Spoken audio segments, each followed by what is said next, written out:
ये 6 तस्वीरें जो देख रहे हैं ये किसी बाहर देश की तस्वीरें नहीं है, बल्कि अपने ही देश की है। और ये तमाम भीड़ भी देश के लोगों की ही है।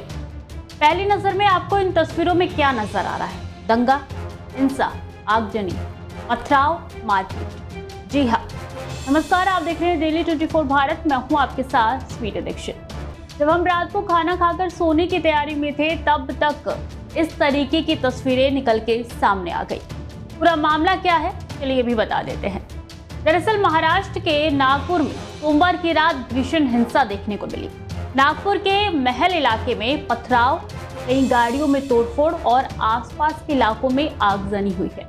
इस घटना के बाद से ही शहर में तनाव की स्थिति पैदा हो गई। ऐसे में नागपुर शहर के कोतवाली, गणेशपेट, लकड़गंज, पचपावली, शांतिनगर, सक्कारदरा, नंदगांव, इमामबाड़ा, यशोधरा और कपिल नगर पुलिस थाना क्षेत्रों में कर्फ्यू लगा दिया गया। महाराष्ट्र के नागपुर में सोमवार को औरंगजेब की कब्र के खिलाफ विरोध प्रदर्शन के बाद दो गुटों के बीच टकराव हो गया। इसके बाद नागपुर के महल इलाके में दोनों ओर से पथराव शुरू हो गए। वाहनों में आग लगा दी गई। हिंसा पर काबू पाने के लिए पुलिस ने आंसू गैस के गोले दागे और लाठीचार्ज किया। जानकारी के मुताबिक पथराव में पुलिसकर्मी समेत 4 लोग घायल हो गए। वहीं केंद्रीय मंत्री और सांसद नितिन गडकरी, इसी के साथ सीएम देवेंद्र फडणवीस ने लोगों से शांति बनाए रखने की अपील की है। नागपुर के महल इलाके में जिस प्रकार से तनाव की स्थिति निर्माण हुई, ये बहुत ही निंदनीय है। जिस प्रकार से कुछ लोगों ने पत्थरबाजी की है, पुलिस पर भी पत्थर फेंके हैं, ये बिल्कुल गलत है। मैं स्वयं इन सारी घटनाओं पर नजर रखकर हूं। मैंने पुलिस कमिश्नर को ये कहा है कि कानून व्यवस्था बनाने के लिए जो भी कड़े से कड़े कदम उठाने की आवश्यकता हो वो उठाए जाए और शांति को बनाया जाए। अगर कोई दंगा करता है, कोई पुलिस पर पत्थर फेंकता है, कोई समाज में तनाव निर्माण करता है, तो ऐसे सभी लोगों के ऊपर कड़ी से कड़ी कार्रवाई की जाए। और मैं सभी को अपील करता हूं कि नागपुर एक बहुत ही शांति प्रिय इस प्रकार की नगरी है। यहाँ की शांति भंग न हो, इस प्रकार से सभी लोगों ने व्यवहार और बर्ताव करना चाहिए।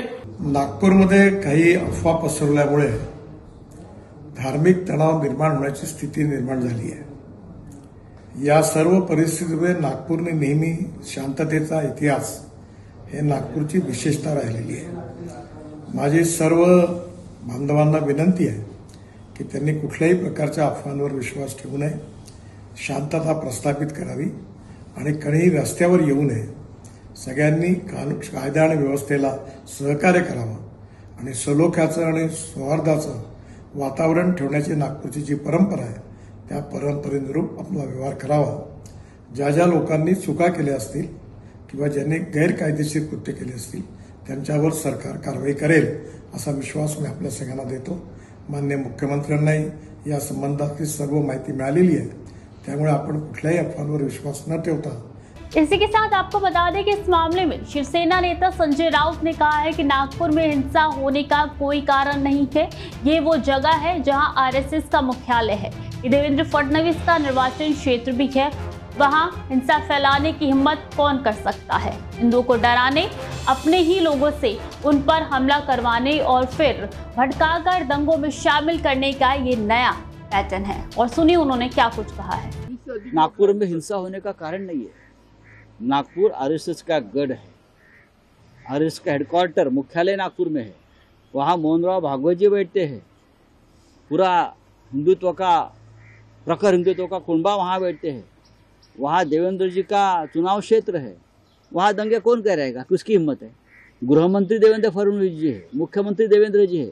वहाँ भारतीय जनता पार्टी के प्रदेशाध्यक्ष बावनकुळे नागपुर से है और 4 मंत्री आसपास है। कोई हिम्मत कर सकता है? उनकी गैंग होगी, उनके लोग होंगे दंगा कराने वाले।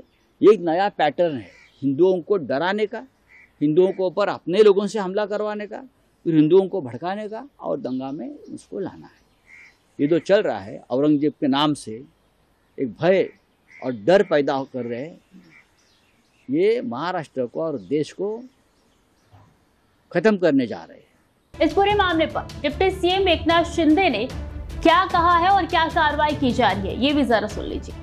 जो भी समाज कंटक जिन्होंने पुलिस पर हमला किया है, आम जनता के ऊपर हमला किया है, माँ बहनों पर अत्याचार किया है, पेट्रोल बम फेंके हैं, पत्थर फेंके हैं, हथियार से हमला किया है, उनको बिल्कुल महाराष्ट्र में बिल्कुल माफ नहीं किया जाएगा। हमारी महाराष्ट्र सरकार की भूमिका है या महाराष्ट्र में अमन शांति कायम बनाए रखने का काम है।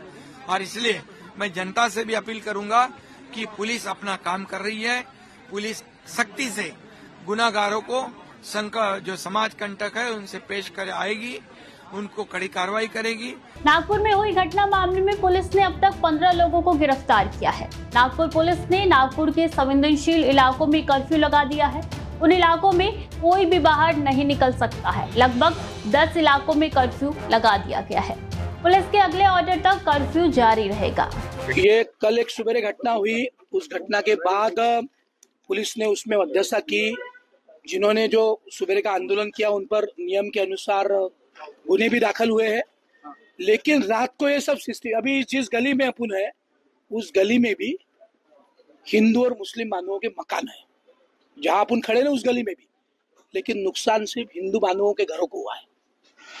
ये इसलिए मैं बोल रहा हूँ, ये प्लानिंग के साथ है। और ये सब नागपुर से बाहर से आने, कोई मोमिनपुरा से बालदारपुरा आए, बालदारपुरा से मोमिनपुरा गए, कोई हसनबाग से आए, कोई ताजबाग से आए, और सभी के पास वीडियो है। और प्लानिंग कर कर ये सब किया है। जितनी गाड़ियां फूटी होंगी वो सारी हिंदुओं की है, उसमें एक भी मुस्लिम बांधवों की गाड़ी नहीं है। अभी मैं हंसापुरी से जाके आया, उस रास्ते पर रोज हिंदू और मुस्लिम बांधवों की गाड़ी एक साथ पार्क होती है। कल मुस्लिम बांधवों की गाड़ी पार्क नहीं थी वहाँ। इसका मतलब ये वेल प्लान्ड है। नागपुर पुलिस ने अब तक 30 से ज्यादा लोगों को हिरासत में लिया है और उनसे पूछताछ कर रही है। सीसीटीवी के जरिए हुड़दंग मचाने वालों के चेहरे स्कैन किए जा रहे हैं। जिन लोगों ने माहौल खराब किया था उनके खिलाफ कड़ी कानूनी कार्रवाई नागपुर पुलिस कर रही है। तो वहीं AIMIM के राष्ट्रीय प्रवक्ता वारिस पठान ने कहा है कि हम ऐसी हर हिंसा की निंदा करते हैं। महाराष्ट्र सरकार को इस बात की जांच करनी चाहिए कि ऐसी हिंसा क्यों हुई। बीजेपी में कुछ लोग हैं जो नफरत फैलाते रहते हैं। हम कहते रहते हैं कि ऐसे लोगों के खिलाफ कार्रवाई होनी चाहिए।